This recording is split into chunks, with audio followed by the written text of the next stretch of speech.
మొదటి ప్రశ్న, ఈ విశ్వంలో సుఖదుఖాలకు అతీతమైన ప్రదేశం ఎక్కడుంది అని అడగగా దానికి ధర్మరాజు, సుఖదుఖాలకు అతీతమైన ప్రదేశం పరబ్రహ్మమే. అక్కడ సుఖమే అక్కర్లేదు. ఇక సుఖం అక్కర్లేని చోట దుఃఖం ఎలా ఉంటుంది?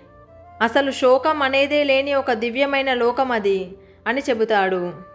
రెండవ ప్రశ్న, బ్రాహ్మణుడు అనగా ఎవరు అని అడగగా దానికి ధర్మరాజు, సత్యం, క్షమాగుణం, దానగుణం, అహింస అనే లక్షణాలు ఎవరి యందు ఉంటాయో వారిని బ్రాహ్మణుడు అని అనవచ్చు అని చెబుతాడు.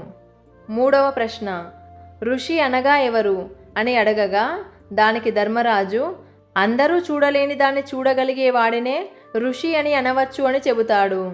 దానికి ఆ కొండ చిలువ మరోసారి బ్రాహ్మణుడు అంటే ఎవరో వివరంగా మరియు క్లుప్తంగా చెప్పమని అడుగుతాడు.